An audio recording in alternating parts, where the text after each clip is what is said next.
Olá pessoal, bem-vindos a mais uma videoaula de desenvolvimento de projeto aplicado do curso de Análise e Desenvolvimento de Sistemas, do sexto período. Bom, na nossa aula de hoje nós vamos falar sobre XML esquema, certo? Então, vamos lá. Na aula passada nós vimos o que era um XML, o que é um XML, né? Declaração do XML, atributo do elemento, o elemento raiz, os elementos, os valores. Vimos também a sintaxe do XML, declaração, tudo. E a estrutura aqui de como é feito um XML também. Beleza, então hoje nós vamos falar sobre o XML esquema e qual é a sua importância, certo? Então vamos lá. O XML, um esquema de XML descreve uma estrutura de um documento XML. Então, ele é o que vai descrever como que aquele documento deve ser criado, certo? A linguagem que é utilizada para construir esse documento é chamada de XML Schema Definition, com a extensão do arquivo XSD. E por fim, o XML é uma alternativa aos DTDs, que é o Document Type Definition, que nós vamos ver aqui também que eles definem um tipo, porém as definições são pequenas comparadas com o que o XML consegue fazer.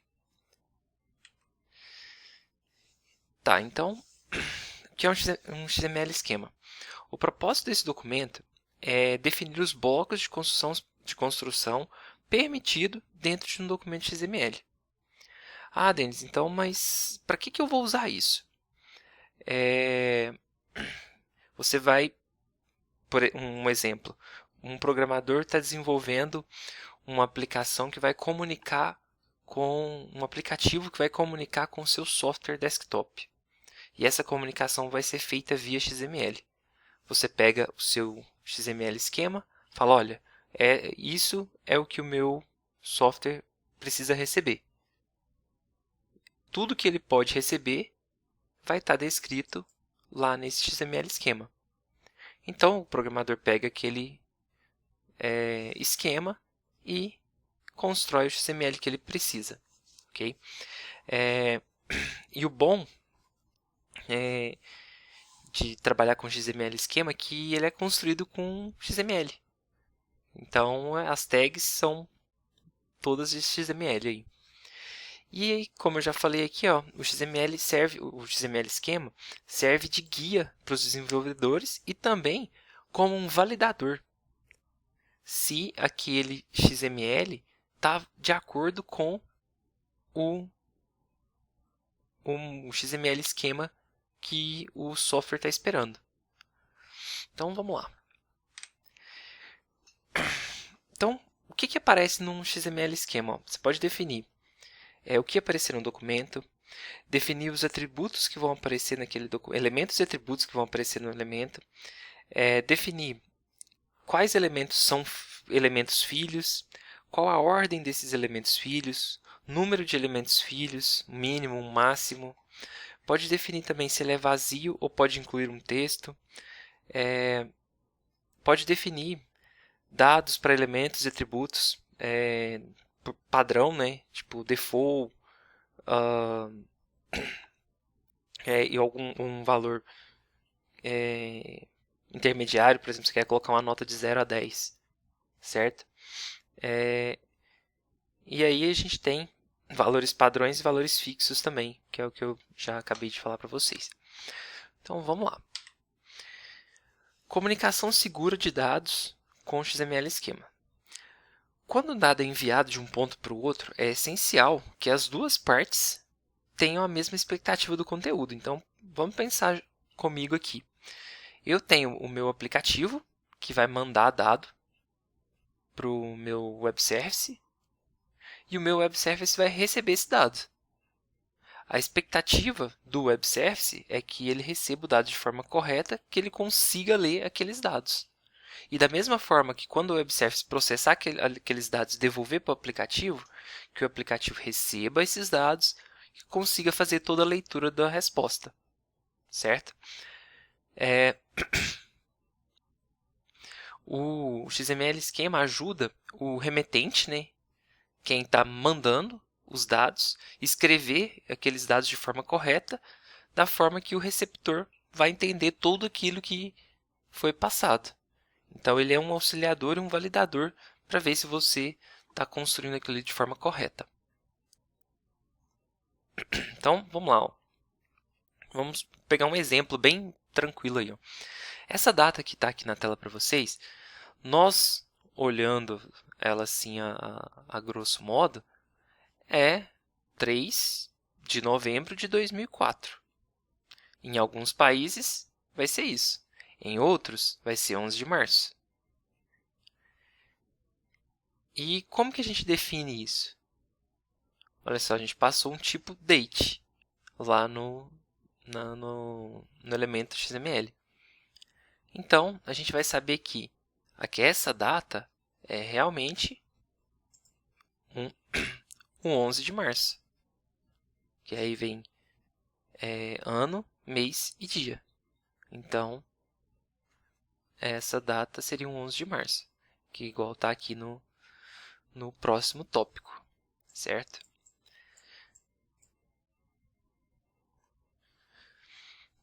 E um ponto bem legal de estudo é que o esquema XML eles são extensivos, porque podem ser escritos com XML. Vocês vão escrever esses XMLs pensando na sua necessidade específica, naquele XML que você precisa. Então, surgiu uma nova necessidade. Eu posso mexer nesse modelo? Pode. E aí depois o pessoal tem que se readequar para fazer com que aquele XML seja lido por completo nas outras pontas da aplicação, digamos assim. Você também pode reaproveitar XML esquemas que você já criou. Esses seus esquemas aí, você se montou alguns modelos, você pode reutilizar todos eles em algum outro momento, certo? E uma coisa muito boa é criar seus próprios tipos através de padrões. Dá para usar tipo orientação a objeto,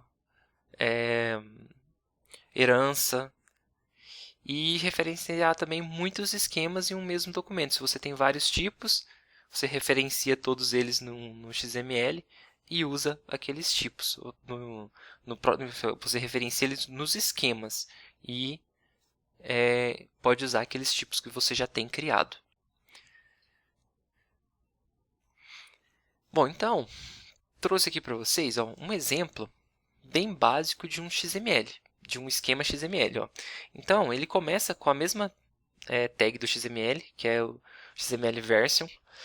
Depois, ele traz uma tag XS, esquema. E aí ele passa o link da W3C, do W3 School. E aí, esse é só meio que um padrão. E aqui ele traz para mim, ó, que eu tenho um elemento note, que ele é do tipo inteiro, que está aqui, ó, note do tipo inteiro. E dentro desse meu elemento note, aqui, ó, eu tenho uma sequência de elementos. Ele é um elemento complexo, que é um elemento... temos o simples e o complexo, então esse elemento é um elemento complexo porque ele tem vários nós e traz a sequência que tem que vir os próximos elementos, os elementos filhos desse elemento note, que é aqui, ó, o para, que é de quem está mandando, que é do tipo string, o elemento de, que é quem está enviando, um título, que também é string, e uma mensagem. E esses elementos devem vir na ordem, é um sequence. Então, eles têm que aparecer nessa ordem. E aí, assim eu finalizo as minhas tags, né? Ó. Fechei aqui o sequence, depois eu fechei o complex time, e depois o element e o esquema. Então, esse é um esquema validador de um XML que traz um nó raiz chamado note, certo? Bom, então, pessoal, vocês vão ver, hoje nós vamos ver como nós vamos construir esses esquemas para validar os nossos XMLs. Bom, pessoal, eu dei uma formatada aqui para ficar melhor o nosso esquema, né? Acho que dessa forma aqui ele ficou mais legível para a gente entender. Está bem indentado aqui, então a gente consegue ver tudo certinho aí. Então eu fiz esse pequeno ajuste aqui. Então vamos à sequência depois desse ajuste aqui nesse XML. Então, o que eu falei para vocês lá no início desse vídeo? Os XML esquemas, esses esquemas vão ser os sucessores dos DTDs, certo? Que é o Document Type Definition. Olha só, nesse esquema simples que eu coloquei aqui, esse aqui é um documento XML, né? O básico, com o TF8 aqui, de para e a mensagem. Esse DTD,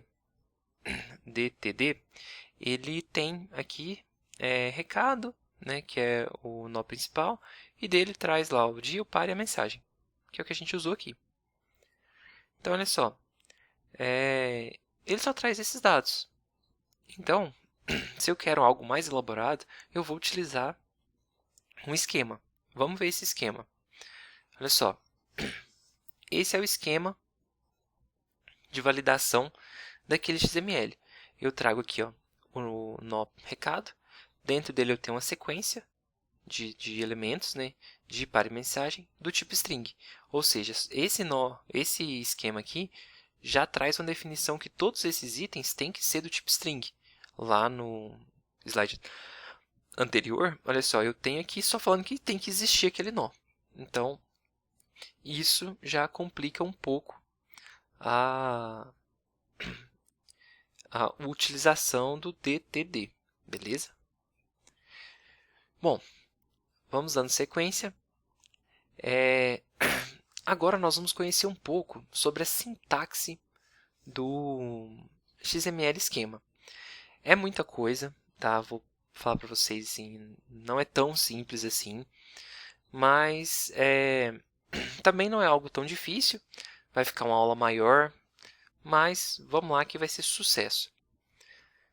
Então, olha só, no XML no esquema nós temos aí, elementos simples e elementos compostos.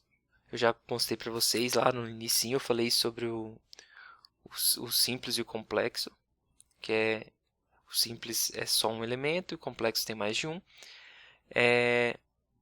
Então, eu já até deixei a definição. Um elemento simples não pode conter outros elementos ou atributos. Ele é só aquele valor. Já um elemento composto, ficou errado aqui, vamos corrigir isso aqui também. Já um elemento composto, você pode possuir outros elementos ou atributos dentro daquele elemento.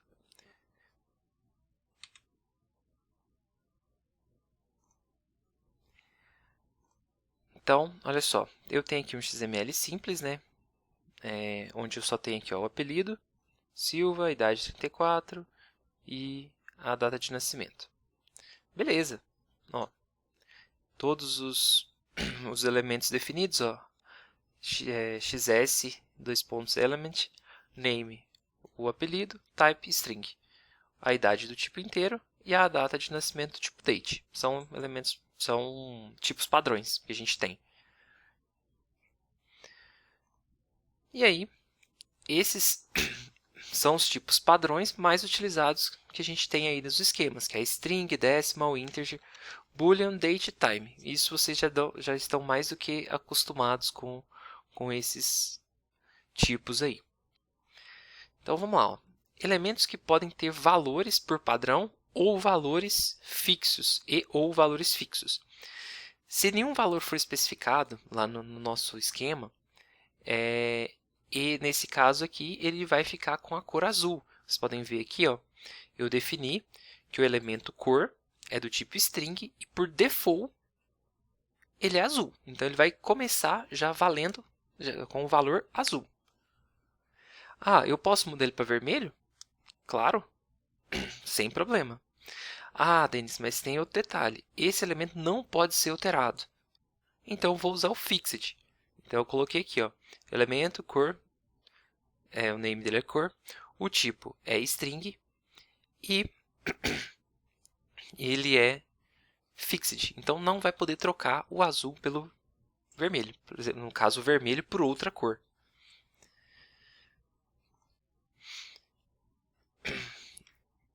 Ó, e aí, nesse segundo, eu trago para vocês aí os elementos que possuem atributos. Então, olha só, eu trouxe ali, ó,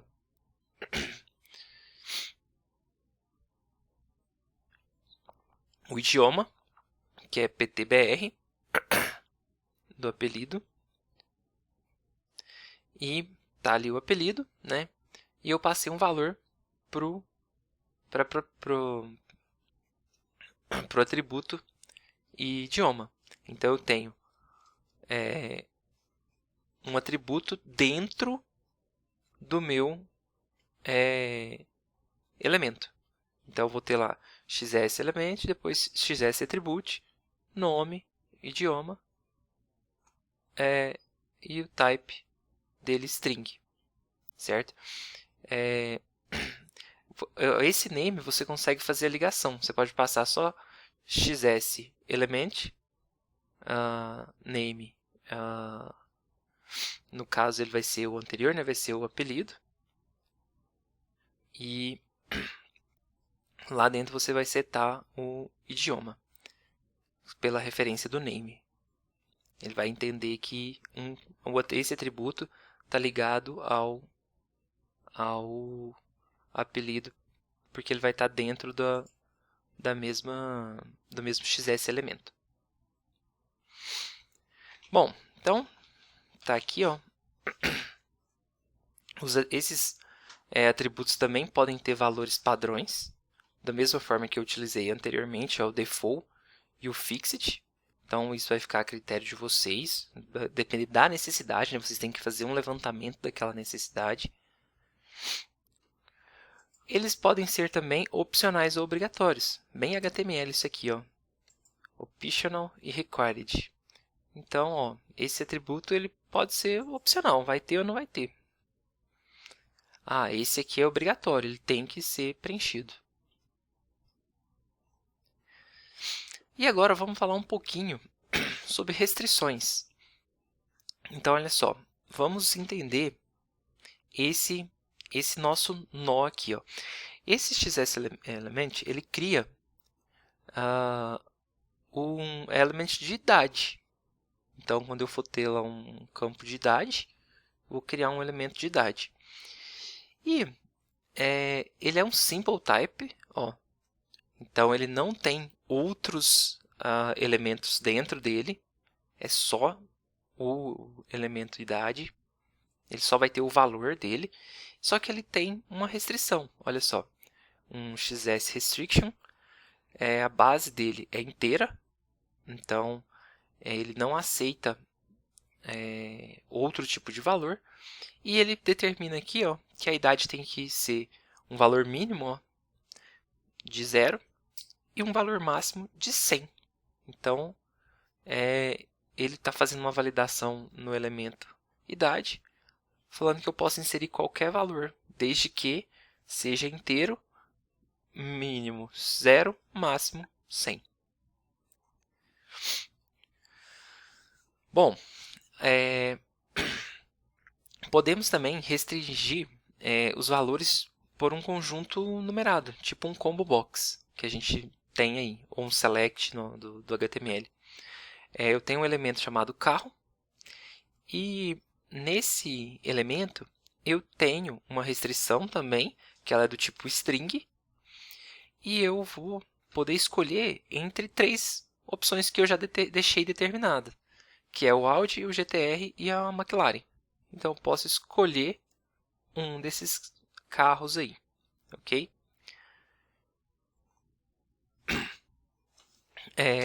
Então, nós podemos também fazer uma referência por passando o parâmetro, igual eu falei para vocês. Olha só, eu fiz aqui, ó, desse jeito eu estou criando dentro do elemento. Ó. Eu tenho aqui o que abre a tag name carro, né, que é um elemento do tipo carro, e aqui eu fecho essa tag. E aqui dentro eu passei um simple type. Passei digamos assim, as restrições, as condições que tem para a criação desse elemento carro. Nesse outro slide, eu mostro para vocês de uma segunda forma. Eu faço essa restrição também passando um type. Dessa forma aqui, ó, eu criei um tipo. Olha só, simple type, certo? Aqui ó, também tem o simple type, do mesmo jeito. Eu só retirei ele de dentro da tag. Do elemento, no caso, né? Tirei ele de dentro do elemento carro. Só que aí, lá no carro, eu passei um tipo para ele. Ó. Ele falou, opa, eu determinei um tipo aqui no meu simple type. Falei, ó, determinei um name, né? Um name para esse meu simple type. E coloquei ele aqui dentro, ó. Dentro do meu elemento, type, tcarro, tipo carro. Então, quando eu for validar esse meu esquema, ele vai olhar e falar, opa, esse elemento aqui ó, é do tipo tcarro. Vamos ver o que tem dentro do tipo do elemento, ó, do simple type dele.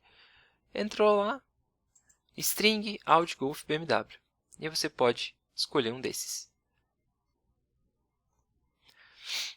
Bom, restrições através de um padrão.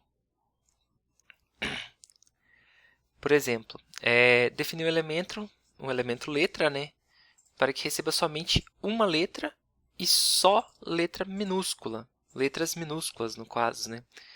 Mas é só uma letra, então. E aí eu passo aqui, ó, da mesma forma que eu fiz no anterior, só que dentro da tag element, né? Element aqui. E tá aqui, ó, a letra, simple type, tipo string, né? A restrição com base no tipo string. E eu falo que tem que ser um valor de A a Z. A minúsculo, Z minúsculo, dentro do colchete. Expressão lógica, né? E vamos lá para o próximo. Através de um padrão também. Nesse caso, ó, o exemplo que a gente criou aqui, ele aceita só números telefônicos do Brasil, começando com mais 55.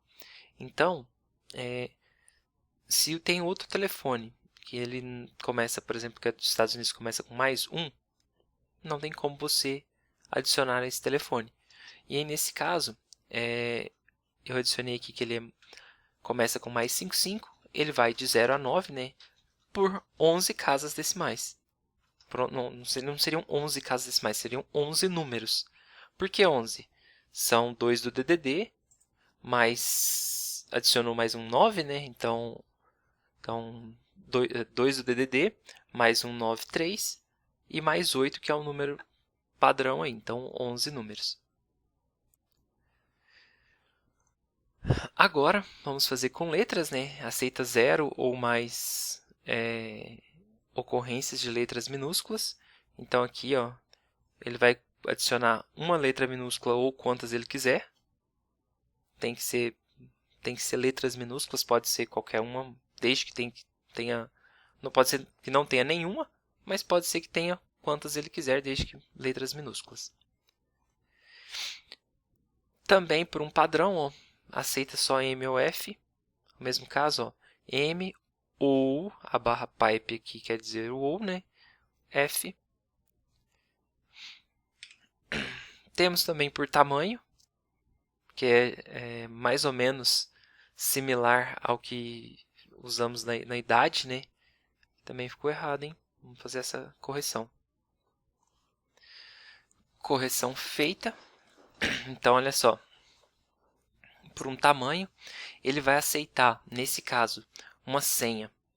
Já está aqui, ó, com no mínimo 5 e o máximo 8 caracteres. Então, já corrigi aqui, ficou beleza. Vamos lá, vamos para o próximo. Bom, e agora, pessoal, nós vamos falar sobre os elementos compostos, que podem conter outros elementos e ou atributos dentro daqueles elementos compostos, certo? Então, existem 4 tipos de elementos compostos: os elementos vazios, os elementos que só contêm outros elementos, os elementos que contêm textos e os elementos que contêm outros elementos. Então, vamos conhecer eles aí. Então, olha só, exemplo de elemento composto. Eu tenho aqui o produto, que possui um ID, certo? Ele poderia vir aqui dentro também, né, como elemento ID aqui, mas assim fica melhor. E temos aqui o exemplo também do empregado, que tem aqui o nome próprio e o apelido, certo? Então, nós vamos ver agora com a declaração direta. Então, eu tenho aqui um elemento, certo? Esse elemento ele é do tipo empregado. A tag element abriu aqui, fechou aqui embaixo. Ele mudou o tipo, os outros eram simples, esse é complex time, e ele passa o identificador, que é uma sequência. Então, essa sequência quer dizer que esses elementos têm que aparecer nessa mesma ordem. Então, dentro aqui eu vou ter o elemento empregado, logo depois o nome próprio, depois o apelido, igual está aqui no nosso slide anterior, certo? E eu tenho a declaração por tipo também. Então, olha só, no anterior eu criei dentro, né, do element, aqui, o complex type. Nesse exemplo aqui, eu criei um tipo padrão para eu poder utilizar. Então, olha só, eu criei o elemento, aqui eu fecho o elemento, então eu criei o elemento do tipo pessoa, type pessoa, né? E aí aqui embaixo eu construí,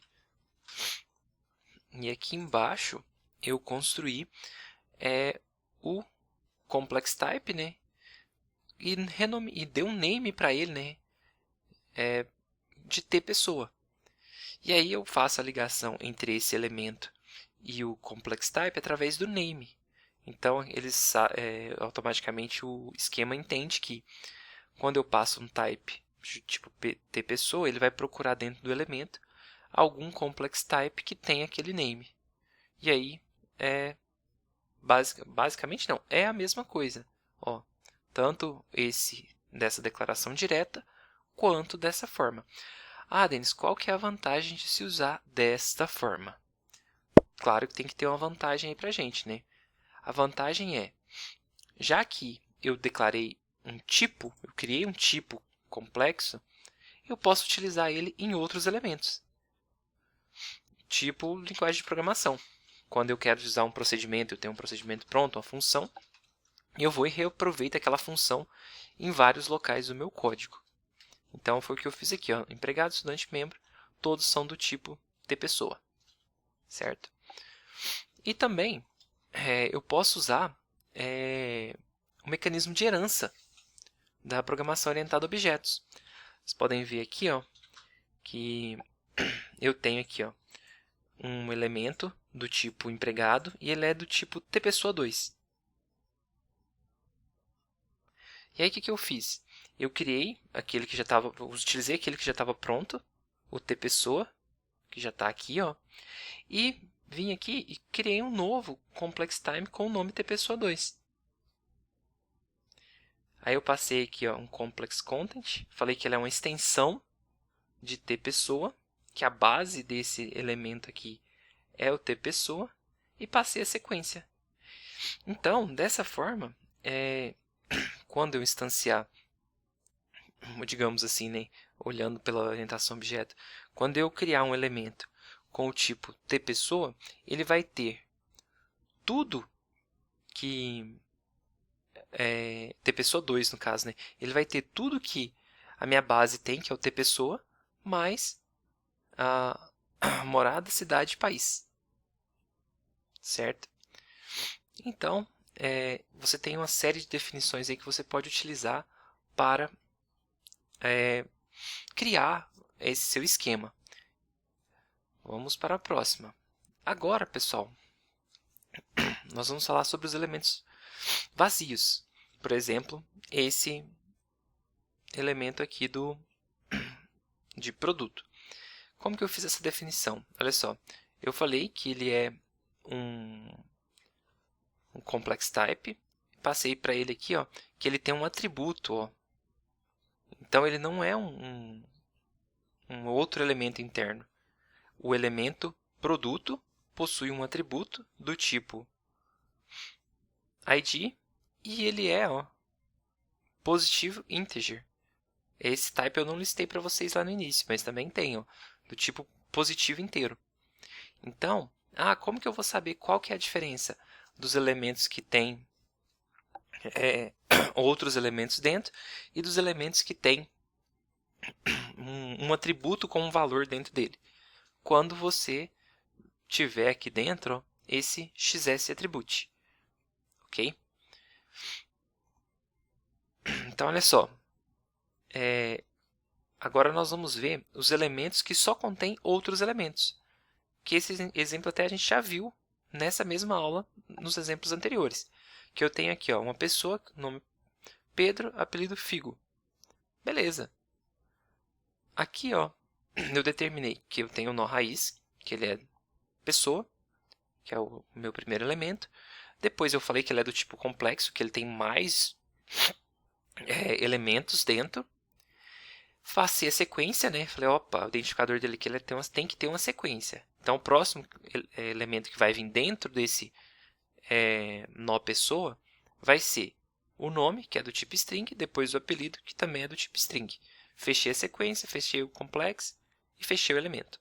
Então, dessa forma, eu determinei que esse elemento aqui possui outros elementos dentro dele. E são esses aqui, eles devem vir nessa ordem.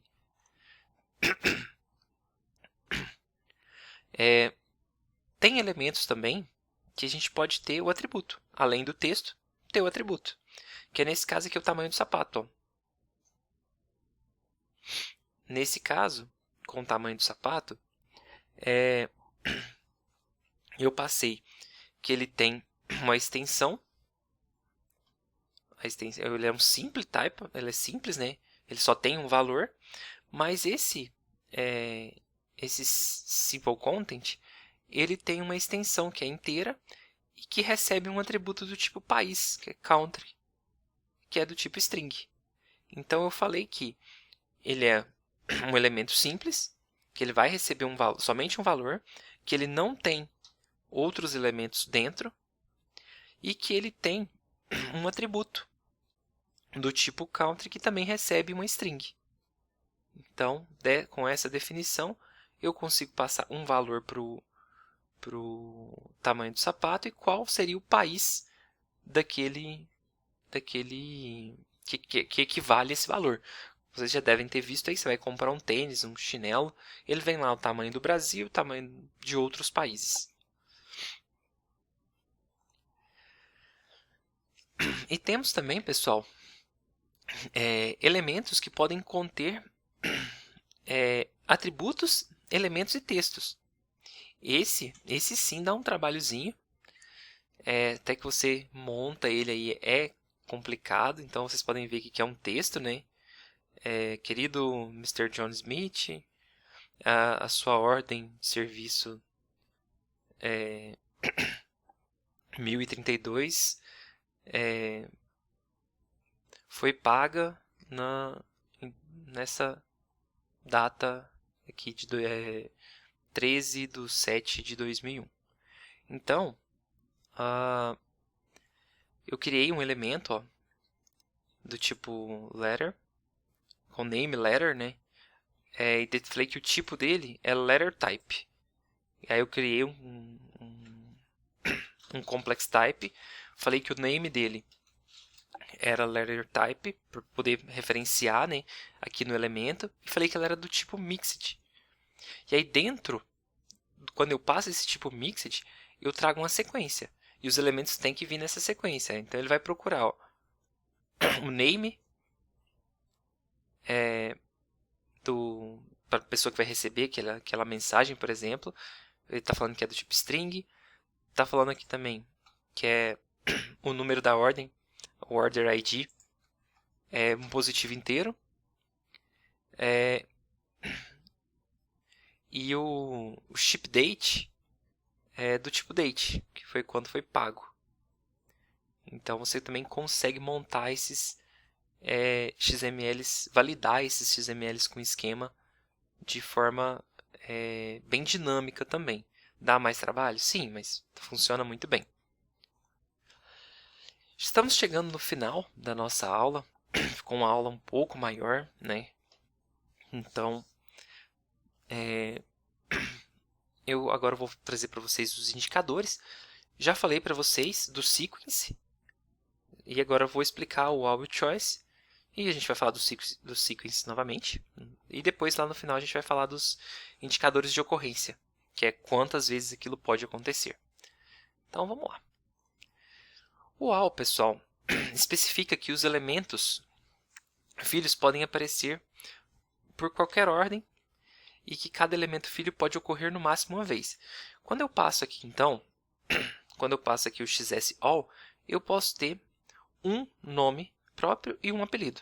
Só que a ordem disso aí não interfere. Eu posso passar primeiro o apelido, depois o nome, e se eu tivesse, por exemplo, o endereço ali, ele poderia vir em qualquer ordem. Então, quando eu uso o all, eu não preciso especificar no meu XML a ordem correta dos meus elementos, certo? Quando eu uso choice, ele tem que aparecer pelo menos um desses elementos. No caso, ele pode ocorrer só apenas um deles. Não pode ter mais de um. Você tem que vir somente um deles. Então, dentro de pessoas ali, como ele é um complex time, vai vir mais outro elemento. Qual desses elementos? Eu vou ter que mandar o empregado ou o membro. Não posso deixar de mandar um deles. Tanto que aqui eu ainda usei de exemplo um tipo empregado e um tipo membro. Caso eu quisesse criar aqui um tipo determinado para cada um, uma regra específica para cada um desses tipos aqui de elementos que eu estaria enviando. E por fim, o sequence, que é o elemento que a gente mais viu aí nessa aula de hoje, que eu tenho que passar todos esses elementos na mesma ordem. Então, se eu tenho aqui o elemento pessoa, dentro do elemento pessoa eu tenho o nome do proprietário e depois o nome próprio, né, e o apelido.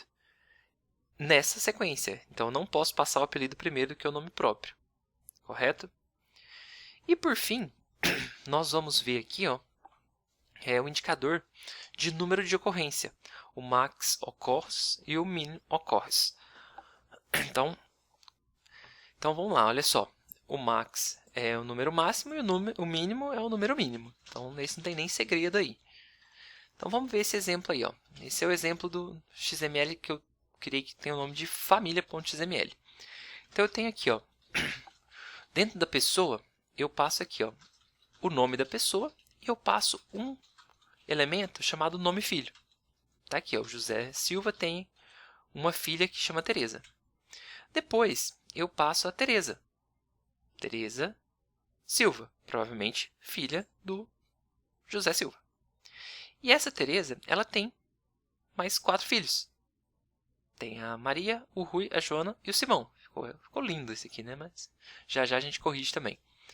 E aí depois, a pessoa, a Joana Silva, não tem filhos. Não tem nome de filhos. Então, dessa forma, pessoal, vocês viram aqui que o nó pode se repetir. Tá? Então, quando eu passo aqui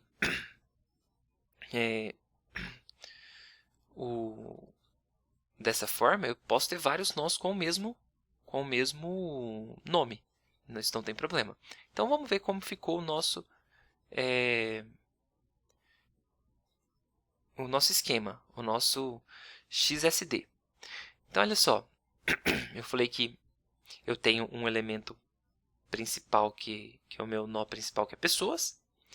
Dentro desse elemento, eu vou ter uma sequência de pessoas.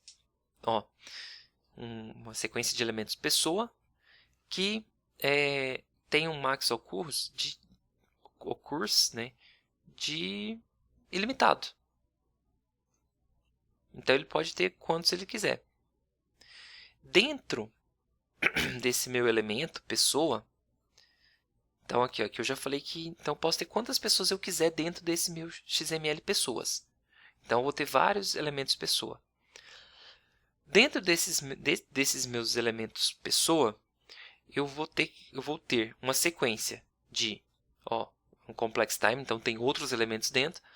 Eu vou ter uma sequência de nome, é o primeiro que vai vir, que é o nome daquela pessoa, e depois eu vou ter o nome do filho. E esse elemento nome do filho, ele é do tipo string, e ele pode ocorrer 0 vezes ou no máximo 5. Quem tiver mais de 5 filhos hoje é meio doido, mas tudo bem. Então, então eu posso ter aqui no mínimo 0, no máximo 5.